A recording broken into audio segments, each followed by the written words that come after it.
기초 한방입니다. 기초 한방에서는 동양의학의 특징 아셔야 되겠죠. 한방간호의 특징, 이 말은 동양의학의 특징 같은 거예요, 여러분. 동양의학의 특징은 눈도장으로 한번 기억을 합시다, 여러분. 눈도장으로. 보기에서 참 많이 물어요. 근데 막 달달달 외운다기보다는 쭉 읽었을 때 낯있게 만들어 주십시오. 자, 먼저 동양의학에서는 인간을 어떻게 봤다? 인간을 대자연에서 뻗어나온 소우주다라고 생각했다. 그죠? 그 다음에 또 이번에 인체에서 나타나는 생리적인 거나 병변 현상은 뭐라고 봤어요?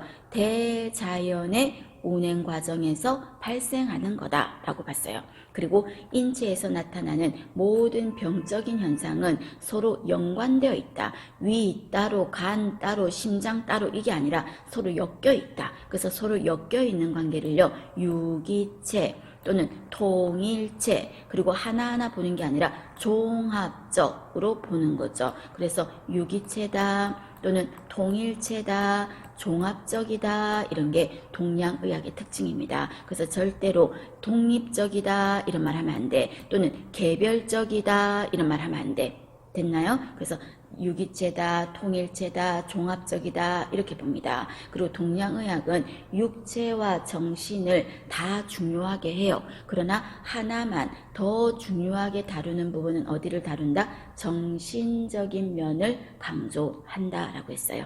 됐나요? 봐주실 것. 자, 그 다음에 자, 이번에는 오장육부라는 부분이 있었죠. 자, 여기서 여러분이 다른 거는 다 까먹더라도 오장 5가지 알아두시고, 그 다음에 여기 오미라고 해서 피해야 될 음식 있죠. 알아두시고, 그 다음에 오장하고 관련 있는 육부 하는 거 있죠. 요것만이라도 좀 알아두세요. 자, 그랬을 때, 자, 오장 하면은 뭐가 들어가냐면 간, 심, 비, 폐, 신 알아놔야 되겠죠. 간심, 비, 폐, 신 하면은 오장이야. 그럼 이때 육부 하는 거는 어떤 거냐면 6가지 부속기관이라 그랬어. 그래서 신장 옆에 있는 부신, 갑상선 옆에 붙어있는 부갑상선, 반장 옆에 부반장 이런 것처럼 부자가 붙으면 옆에 곁다리처럼 붙어있는 거야. 곁가지처럼. 그럼 이때 엮여있는 관계가 하늘 하면 파트너가 누굴까 될까? 매칭되는 게 땅, 양, 여자, 남자, 겉, 속 이런 식으로 뭔가 파트너끼리 매칭하는 파트너, 그런 파트너의 관계를 좀 그냥 어렵게 말해서 무슨 관계라고 할 거냐면요, 표리관계라고 하겠습니다. 표리관계. 자, 그러면 시험 문제에서 오장과 육부의 표리관계, 파트너가 바르게 연결된 것은? 이라고 한번 물어볼 수가 있어요. 그럼 이때 간하고 엮여있는 연관된 파트너가 육부에 어떤 게 있냐면요, 간은 담즙을 만들잖아.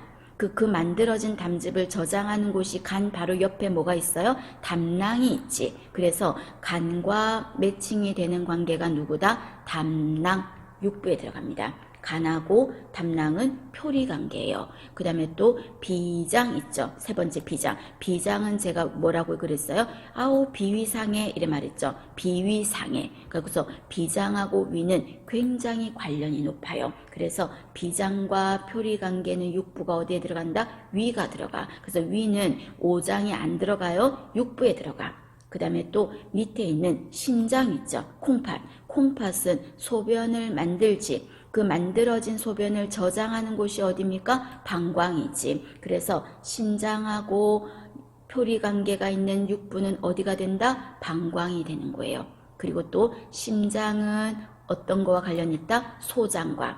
폐는 대장과 관련이 있다 그랬어요. 그래서 표리관계 파트너 잘 찾으시고 and 육부라고 했으니까 하나 더 한다면 삼초라는 게 있다. 삼초는 우리 가슴 윗부분을 상초, 그 다음에 배꼽 윗부분을 중초, 몸뚱아리에서, 그 다음에 배꼽 아랫부분을 하초라고 해서 상중하 세 구역으로 나누는 거를 삼초라고 합니다. 이것까지 해서 육부예요. 그래서 시험 문제에서 다음 중 5장에 속하는 것은, 다음 중 육부에 속하는 것은 이라고 말했을 때 기억을 하셔야 돼. 오장, 간신, 비패신.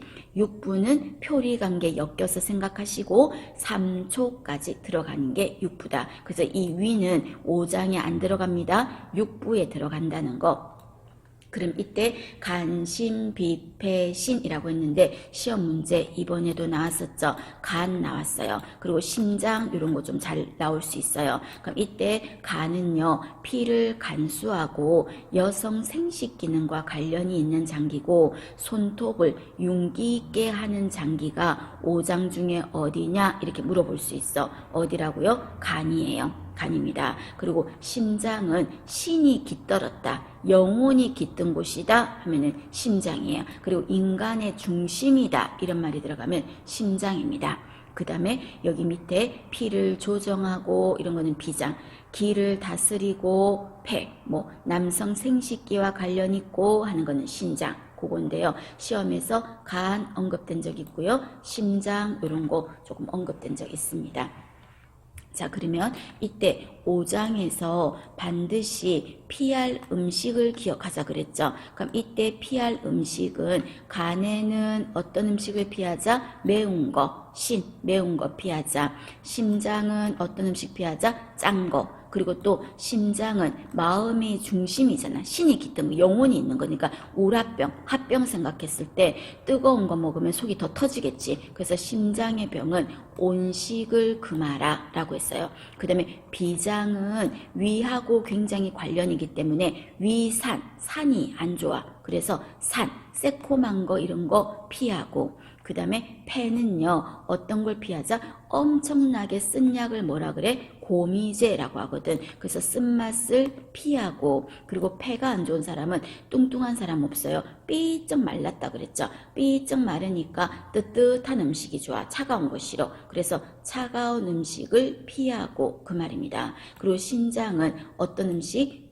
단맛을 피하고 그 말입니다. 외워야 됩니까? 네, 오미 5가지 외워두셔야 됩니다.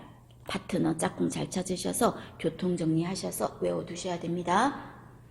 그 다음에 아울러 7가지 감정이라는 게 있는데 그 감정 중에서 5장과 관련이 있어서 피해야 될 감정이에요. 피하는 거예요. 좋은 게 아니라는 거예요. 그럼 여기에서 제가 노상간이라는 말 한 적 있거든. 노상간, 이건 무슨 말일까요?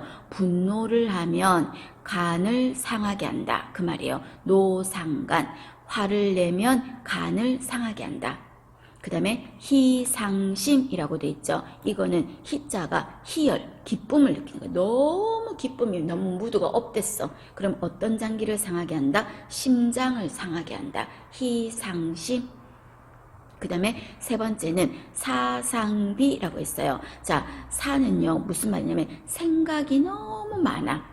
생각이 너무 많아. 저 사람 왜 저러지? 저 사람 나한테 왜 저럴까? 이래야 될까? 저래야 될까? 너무 고민이 많고 생각이 많은 사람은 어떤 장기를 상하게 한다? 비장을 상하게 한다. 사상비 그 말입니다. 그 다음에 4번째는 비상패라고 했어요. 이때 비는요, 너무너무 비탄에 빠졌다. 슬픈 거야. 너무너무 지나친 슬픔은 비상패, 뭐를 상하게 할까? 패를 상하게 한다. 그 말이에요. 그 다음에 5번째는 공상신이라고 돼 있죠. 공상신은, 공자는 두려운 거, 공포, 공황장애 할 때 공자예요. 그럼 이때 두려움은 공상신, 상하게 한다. 뭘? 신장을 상하게 한다. 그 말입니다. 자, 요건 여러분 참고로 한번 알아만 놔주시고요. 오미, 피할 음식, 5장 종류, 육부 종류 반드시 기억을 하십시오. 자, 그 다음에 약을 만드는 형태에서, 자, 급성질환에는 어떤 약이 좋다? 탕제가 좋다라고 했어. 그래서 급탕이라고 했죠. 제가 급탕. 급성질환은 탕제가 좋다. 그럼 탕제는 하루에 얼마나 자주 횟수를 먹어요? 1번 먹거나 아니면 3번 먹거나 이렇게 하고, 2번째는요 당연하지 않나? 양방약도 마찬가지 아닌가요? 위장에 자극을 주면 식사 직후에 복용하고, 그리고 독성이 있는 약이면 중단한다 그게 아니라 먹어 좋은 성분이 필요한 치료에 도움이 되는 성분이 들어가야 되니까 독성이 있는 부분은 중단은 아니고요. 소량씩 여러 차례에 걸쳐서 복용을 하게 합니다. 그리고 만약에 부작용이 나타나면 탕제를 복용하고 나서 갑자기 설사를 한다든지 부작용이 나타나면 중단한다 그게 아니라요. 횟수를 좀 줄이거나 아니면 복용량을 좀 줄이거나 하자는 겁니다. 그리고 탕은요 어떻게 차갑게 먹지 말고 따뜻하게 복용하죠.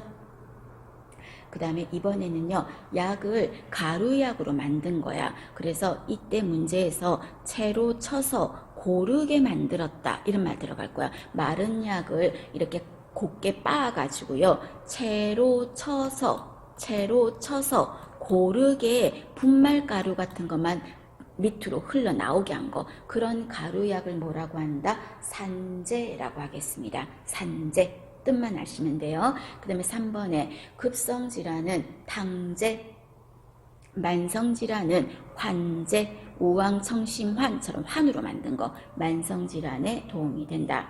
그 다음에 4번에 가용성 성분이라는 거는 효과를 내는 성분을 어떻게 했다? 농축시켰다 이 말 들어갈 거야. 약물의 유효 성분을 농축시켰다 이런 말이 나오면 뭐라고요? 엑기스.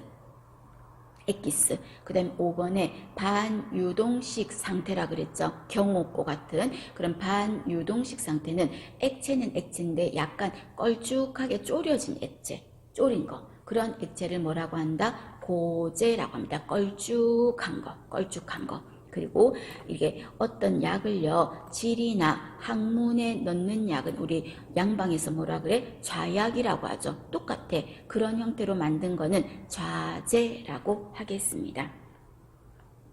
되셨어요? 한번 간단하게 알아두시고요. 자, 그 다음에 침요법 있죠. 우리 침은 제일 효과가 좋은 거는 어디에 가장 좋아? 안면신경마비 있을 때 효과가 짱 좋죠. 안면신경마비 하면은 효과가 좋아. 그런데 침을 절대 맞으면 안 되는 경우가 어떤 경우냐면요. 부항치료와 함께 침하면 금기에 출혈 있을 때는 하면 안 돼. 그리고 또 혈관하고 관련 있는 정맥류 이런 거 있을 때 하면 안 돼. 그래서 요거는 자주 묻습니다. 침요법의 금기증 하면 대출혈 환자 침 맞으면 안 돼요. 부항도 마찬가지고요. 그래서 침과 부항은 출혈이거나 정맥에 문제가 있다 이런 내용이 나오면 하면 안 된다는 거 기억하고요. 그 다음에 침의 부작용에는 종류를 크게 5가지가 있는데 먼저 3번째 중요하죠. 침의 부작용 중에서 훈침이라는 게 있었어. 훈침. 자, 훈침이라는 거는 침을 맞고 나서 어지럽고 토하고 가슴이 답답하다 하면 이건 침의 부작용 중에 뭐라고요? 훈침이라고 한다. 그럼 훈침이 나타나면 이때 어떻게 해야 됩니까? 그 말이에요. 그래서 다음 줄에 보면 침을 시술받다가 환자 상태를 관찰했는데 현운이 나타났다. 현운이라는 거는 빙글빙글 도는 거, 어지러운 거야. 그럼 이거 바로 뭐라고? 훈침이 나타난 거야. 그럼 훈침이 나타나면 의사에게 알리고, 그죠? 그리고 침을 제거하겠죠. 그리고 또 가벼운 정도라면요 따뜻한 물을 마시게 하고, 그 다음에 인중을 눌러주거나 또는 정수리 쪽에다가 쑥뜸을 떠주거나 하는 게 훈침 치료 방법입니다. 자, 훈침은 부작용 중에서 중요합니다. 기억을 하실 것. 그 다음 이번에는 여러분 침이 부러졌어. 침을 꽂아놨는데 침이 부러졌어. 일부가 꽂혀있는 상태야. 그럴 때는 뭐라고 하냐면 절침이라고 합니다. 침이 절단됐다, 잘렸다 이 말이에요. 그럼 그럴 때는 핀셋 같은 걸로 뽑아내겠죠. 그래서 절침하는 거는 침이 부러진 거. 그 다음에 이번에는 환자가 너무 긴장해가지고요 침이 빠지지 않아. 그건 뭐라고 한다? 채침이라고 합니다. 그러면 침이 꽂혀서 빠지지 않을 때는 조금 시간을 두고 긴장을 좀 풀게 한 다음에 빼면 빠져요. 침이 빠지지 않는 거는 채침. 그 다음에 침이 휘어진 거는 뭐라고 한다? 만침. 그리고 침을 맞고 나서 그 자리가 보라 색깔로 멍이 드는 거는 혈종이라고 하겠습니다. 되셨습니까?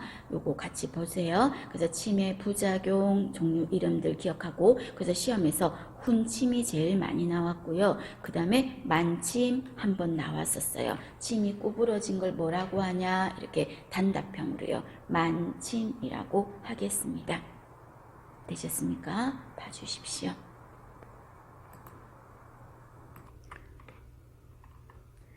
자, 이번에는 치매 종류입니다, 여러분. 치매 종류. 자, 치매 종류는 간단하게만 여러분이 좀 눈여겨보시면 되는데, 그냥 요거는 참고로만 하셔도 되겠습니다. 호침, 뭐 피부침, 삼능침, 지침 이런 게 있다는 거. 그래서 보통 일반적으로 한방에서 가장 많이 쓰는 침은 아프거나 저릴 때 쓰는 호침. 그 다음에 피부침은 피부에다가 얇게 하는 거죠. 소아들한테 할 때. 그리고 삼능침하는 사열 같은 거 할 때. 그 다음에 이때 지침이라는 건 수지침 그런 거는 안마와 같은 효과가 있다. 뭐 그런 말입니다. 참고로만 하시고, 그 다음에 밑에 보시면 침간호 하는 거 중요하죠. 침간호 중요합니다. 그러면 침간호에서는 1번에 보면 유침 시간 동안이랬죠. 자, 유침이라는 거는 침이 꽂혀 있는 동안 그 말이야. 그럼 침이 꽂혀 있을 때는 자세를 잡고 헷가닥 바꾸면 돼요, 안 돼요? 안 되겠지. 그래서 침이 꽂혀 있는 동안은 일정 자세를 유지해주고 움직이지 말고, 그리고 침을 맞을 때는 누운 자세가 좋겠다 그 말입니다. 그럼 2번 훈침이 나타나면, 아까 훈침이 뭐였어요? 치매 부작용 중에서 가슴이 답답하고 어지럽고 그런 거죠. 의사에게 보고하라. 그리고 침을 맞을 때는 침 맞는 부위만 노출하면 되지 과하게 노출할 필요가 없겠죠. 피부 노출을 적게 하라. 그 다음에 4번에 보시면 발침입니다. 발침할 때는 침을 빼는 걸 말합니다. 자, 침을 뺄 때는 어떻게 한다? 천천히 빼라. 침을 뺄 때는. 그리고 침을 빼고 나서 알코올솜으로 침공 부위라는 건 침을 꽂았던 그 구멍 있죠? 그 부위를 꼭 눌러주라. 문지르지 말고 눌러줘라. 그리고 침을 빼고 나서는 5번 중요하죠. 발침하고 나서는 남은 침이 없는지 우리가 확인하는 거예요. 그래서 보호자에게 확인하게 한다. 틀렸어. 우리가 확인하는 겁니다. 그리고 사용했던 침 도구들은 어떻게 할까요? 알코올솜으로 닦고 고압증기 멸균을 하는 거. 되셨죠? 기억하시고요. 자, 그 다음에 이번에는 맥진계 부분입니다. 맥진계입니다. 자, 맥진계라는 거는 진맥, 맥진이란 말이 진맥하는 거야. 그럼 이때 진맥할 때 손가락으로 우리가 한의사들이 진맥을 하는데, 요즘에는 도구를 써서 한다겠죠. 기계를 써서. 그래서 맥을 진단하는 기계다 그 말이에요. 그럼 맥진계를 어디에다 붙인다? 요골동맥에다가 붙이는 거죠. 그래서 요골동맥 하면 여러분이 뭐가 떠올라야 돼? 맥박을 측정할 때 가장 많이 쓰는 동맥, 요골동맥. 그 다음에 맥진계를 사용하는 동맥, 요골동맥. 그죠? 그 다음에 이번에는 한방의 치료 중에서 수용요법이라는 게 있어. 수용요법. 자, 수용요법은 물수자예요. 그래서 다른 이름으로 수치료법이라고 하는데 물치료야. 이거는 뭐하고 다르냐면 여러분, 숫자가 들어갔다 해도 다른 겁니다. 수기요법, 이거는 추나를 말하는 거, 안마 같은 거고요. 수욕요법이라고 하면 수치료법을 말합니다. 그럼 이때 어떡할까요? 냉탕, 온탕 왔다 갔다 번갈아 가면서 할 거야. 이때 냉탕의 온도는 몇 도? 16도. 그 다음 온탕의 온도는 몇 도? 42도예요. 그럼 이때 할 때는요, 1번에 보시면 냉탕에서 먼저 시작하는, 온탕 먼저 안 하고요, 냉탕에서 시작해서 냉탕으로 끝낼 겁니다. 그리고 이때 한 번 할 때 5번에서 7번씩 반복한다. 1번은 참고로만 하셔도 됩니다. 그 다음에 노약자들은 냉탕, 온탕 온도 차이가 몇 도입니까? 26도가 차이 나지. 그럼 26도 차이는 노약자들한테는 안 좋아. 그래서 노약자들은 한 10도 정도 차이가 나는 게 좋아요. 그럼 예를 든다면 냉탕이 30도다, 온탕은 40도다. 그 정도가 온도의 갭이 너무 크지 않은 게 좋겠다. 그러면 이 수용요법은 어떤 환자한테 안 좋냐면요, 기억하셔야 되겠죠. 중증 심장질환자한테는 수용요법이 좋지 않아. 왜냐하면 갑자기 냉탕 갔을 때 혈관이 막 쪼그라들어서 문제가 될 수가 있겠죠. 심장 질환자는 좋지 않다. 그럼 이 수용요법은 어떤 사람한테 했을 때 효과가 좋냐 그랬을 때 냉탕 온탕 왔다 갔다 하면 효과는 자극과 진정. 그래서 냉탕 하면 자극받지, 그리고 온탕 가면 릴렉스 진정되죠. 그리고 또 해독 이런 말 나오면 수용요법입니다. 그리고 또 혈액 정화, 혈액을 맑게 해주고 또 순환을 촉진하고 이런 말이 나오면 수용요법의 효과입니다. 수용요법입니다. 그래서 수용요법은 냉탕, 온탕 왔다 갔다 하는 거. 그래서 이때 가슴 정도까지 담구어서 냉탕, 온탕 합쳐 담궈주는 겁니다. 그러나 중증 환자한테는 안 좋다 하는 거 알아두시고, 자, 이번에는 치료 방법 중에서요, 한증요법이라는 게 있어. 한증요법은 한자가 땀을 내는 거, 땀을 내는 거예요. 그럼 이 한증요법은요, 옛날에는 있었어, 없었어요? 있었어요. 옛날에도 우리 한증, 땀 내는 요법 있었죠. 그 다음에 오늘날도 있어. 그리고 동양에도 있고 서양에도 사우나 이런 거 하잖아요. 그래서 한증요법에서는 중요한 말이 동서고금을 통해서 공통적인 치료 원리다 이런 말 들어갈 거야. 동서고금 하면은 동양, 서양, 옛날, 오늘날 다 필요한 원리가 한증요법입니다. 주로 노폐물을 제거하겠죠. 땀이 나니까 노폐물이 빠지고 체중도 어떻게 될까? 빠지겠지. 그 다음 이번에는 구법, 뜸입니다. 여러분, 뜸. 자, 뜸은요, 어떤 효과가 있다? 뜸은 면역작용을 한다는 거. 지금 여기에 여러 가지를 적었지만 다 아실 건 괜찮고요. 면역작용 하면은 대표적으로 뜸이 가장 큰 특징입니다. 면역. 균이 외부에서 침입자가 못 들어오게 해서 내 몸이 건강하게 만들어준다는 것, 면역작용하고 관련 있는 게 뜸입니다. 그리고 이때 뜸은요, 배출 이런 거하고는 상관없어. 그래서 면역작용 또는 뭐 여러 가지 통증 감소 뭐 이런 거하고는 관련이 있습니다. 그런데 뜸에서 제일 기억하실 거는 어떤 거를 조심해야 된다? 뜸이라는 건 여러분 직접적으로 타는 재료를 올려서 하잖아. 뜸 뜬다 이러면. 그럼 타는 재료를 올리니까 화상을 입기가 쉽겠지. 이거 기억하셔야 되겠죠. 화상주의. 그러면 뜸은 어느 부위에 하면 안 됩니까? 어느 상황일 때 하면 안 됩니까? 얼굴에 하면 안 돼. 그 다음에 열날 때 하면 안 돼. 안 그래도 지금 뜨거운 거 올리면 열도 나고 안 좋겠죠? 술에 취했을 때 안 돼. 그리고 또 임산부의 복부라든지 허리 쪽 이런 데 안 된다는 겁니다. 되셨죠? 요 두 개 종류는 알아두시고, 뜸 하면은 면역작용이 특이한 작용이다 하는 거 보시고, 그 다음에 세 번째는요, 추나작용 이랬어요. 자, 추나작용은 여러분 추나요법인데 얘를 다른 말로 뭐라고 했습니까? 손으로 마사지 해준다. 그래서 제가 수기요법이라고 했죠. 수기요법. 수기요법. 그럼 이 수기요법인 추나작용하면은 어떤 단어들이 나와야 된다? 마사지예요. 마사지. 그래서 음양을 조절한다. 이 말 나와야 돼. 음양을 조절한다. 이런 말 하면 추나예요. 되셨죠? 그리고 또 마사지 받으면 혈액순환이 잘 되잖아. 그죠? 그리고 체질도 좀 튼튼해지고, 그 다음에 또 조심하실 게 추나를 하면 관절이 유연해지지. 마사지 받고 나면 여러분 좀 몸이 어때요? 유연해지잖아. 그래서 관절이 원활하고 부드럽게 된다. 이런 말이 들어가면 수기요법입니다. 아까 자극과 진정을 주고 또는 혈액 정화, 해독 이런 말하면 수용요법. 그 다음에 노폐물 제거해서 체중 조절하고 동서고금 나오면 한증요법. 면역 하면은 뜸, 구법. 그래, 음양을 조절하고 관절을 원활하게 한다 하면은 수기요법.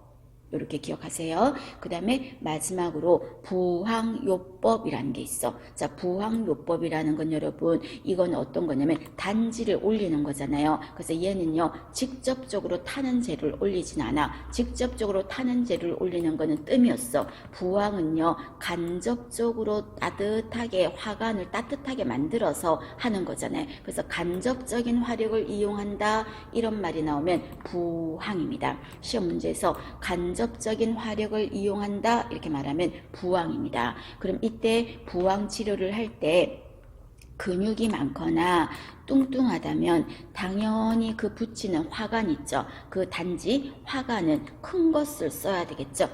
그리고 이 부항 치료를 하는 거는요, 굉장히 피곤하대. 그래서 굉장히 피곤함을 느낄 수 있기 때문에 매일 하진 않고요, 2, 3일 정도의 휴식기를 가지는 게 좋다고 합니다. 그 다음에 부항 치료를 하는 동안은요, 자연식을 하는 게 좋대요. 그래서 육류 이런 거 안 좋고요, 산성식품 이런 거 섭취하는 거 안 좋대요. 그리고 제가 중요한 거에서 아까 뭐라고 했냐면 침 있죠.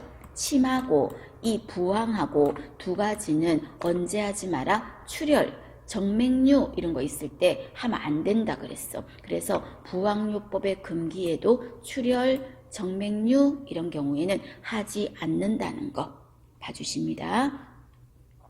자, 그 다음에 밑에 보시면 이번에는 명현입니다. 명현입니다. 자, 명현이라는 말은 여러분 용어 정의만 기억하시면 됩니다. 우리가 명현이라는 거는 내가 어떤 효과를 바라고 이런 치료를 받는데 그런 효과가 아닌 의외의 증상이 나타나는 거죠. 별로 효과가 없어. 오히려 더 악화되는 것 같아. 또는 다른 뜬금없는 다른 증상이 막 나타나는 거예요. 원래 없었는데 치료받고 나서 더 이렇게 양방으로 치면 일종의 약간 부작용처럼 의외의 증상이 나타나는 거, 그런 현상을 한방에서는 뭐라고 한다? 명현이라고 합니다. 용어 기억하셔야 되겠죠.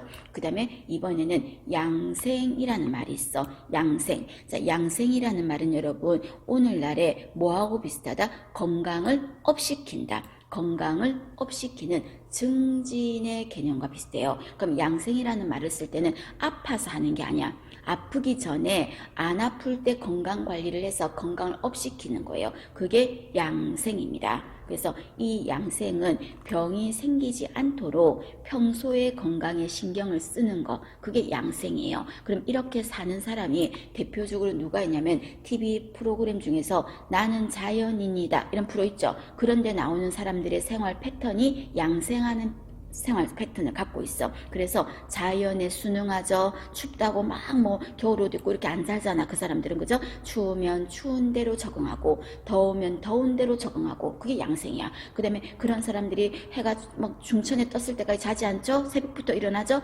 규칙적으로 생활하고 일하죠. 그리고 또 스트레스 안 받지. 나는 자연인이나 나온 사람 중에 스트레스 받고 사는 사람 없잖아요. 스트레스 안 받아. 그 다음에 소식하죠. 적게 먹고. 그리고 자꾸 움직일 거야. 손발을 자꾸 열심히 움직이면서 운동할 거야. 이런 게 바로 뭐다? 양생입니다. 그래서 시험 문제에서 다음 중 양생과 관련된 내용은 뭐냐? 이래 말하면 자연에 순응하고 규칙적으로 생활하고 스트레스 안 받고 소식하고 많이 움직이고 이런 게 양생이라는 거.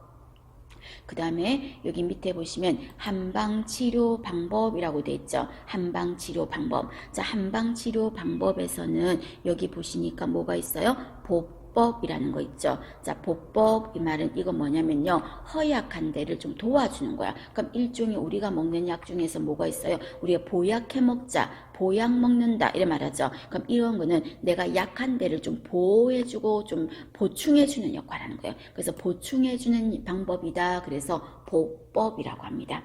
됐나요? 그 다음에 화법이라는 거는 이거는 뭔가 조화를 이루게 만들어주는 거를 화법이라고 합니다. 이때 뭐 화법이라는 게 뭐 막 화를 나게 한다 그런 뜻이 아니라 조화를 이루게 만드는 거. 그래서 오장육부 기능을 조화를 이룬다. 그리고 또 끝에 한열의 조절이 되지 않는다라고 있는데 너무너무 오한이 심하고 막 이런 열이 조절이 제대로 안 되는 거야. 열 나고 또 땀 나고 이런 게 조절이 제대로 안 될 때 조화를 이루게 하는 거. 그런 거를 뭐라고 한다? 화법이라고 합니다. 화법은 조화롭게 하는 거. 그 다음에 한법이라는 거는요, 한자가 뭘까? 발한, 땀을 내는 거야. 땀을 내서 병을 치료하는 거는 한법. 그 다음에 토법이라는 건 여러분, 우리가 먹으면 안 되는 약물을 먹었어. 그럼 그때 응급처치에서 어떤 거 있었어요? 중독성 있는 약물을 먹었을 때 먼저 토하게 한다 이런 말 하잖아요. 그래서 이때 유독물질을 토하게 하는 방법, 그런 방법은 뭐라고 한다? 토법. 그 다음에 열을 떨어지게 하는 양 방법은 청법. 그 다음에 소법이라는 건 여러분, 병원 한방 가면 조그만 소화제 주지. 소화제. 그럼 그런 소화제로 치료하는 거는 소법.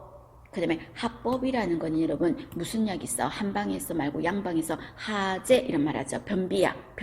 그래서 합법 이거는 변이 나가게 하는 거. 안에 내용물을 배출시키는 거 합법, 소화제는 소법. 되셨습니까? 그래서 이런 방법이 있다는 거, 이런 것도 여러분 하나 간단하게 용어 정의를 물어볼 수 있으니까 이 정도는 한번 같이 봅시다 하는 겁니다. 자, 이번에는 한방의 마지막 부분에서 한방진단법이라는 게 있어요. 그럼 이때 한방진단법에는 먼저 망진이라는 거 있어요. 요거 시험에 나왔어요. 망진. 자, 망진이라는 거는 우리가 전망대 이런 말 하잖아요. 전망대. 바라본다 할 때 망자를 쓰지. 그럼 이때 환자 상태를 눈으로 살펴보는 거. 그거를 망진이라 그래. 이걸 우리는 양방에서는 뭐라 그래? 시진이라고 하죠. 시진, 바라보고 눈으로 살피는 거. 그래서 안색을 살피고 이런 거는 망진이라고 합니다. 그 다음에 절진이라는 건 이거는 뭐냐면 여러분 진맥하는 거야. 그래서 진맥하는 거는 절진입니다. 양방에서는 얘를 뭐라고 할까? 촉진 같은 거죠. 만지는 거, 만져보는 거는 절진. 그 다음에 소리를 듣는 거는 문진인데 이때 문자는 들을 문자야. 그래서 듣는다, 문진, 한자가 달라.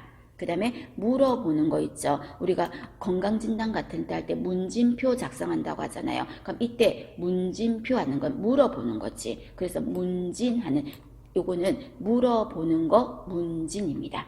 되셨습니까? 그래서 시험 문제 나왔던 거는 망진 나왔었어요. 망진. 그 다음에 만져보는 거 절진 이런 것도 물어볼 수 있어. 절진. 촉진하는 거 두 가지 구별을 하실 것.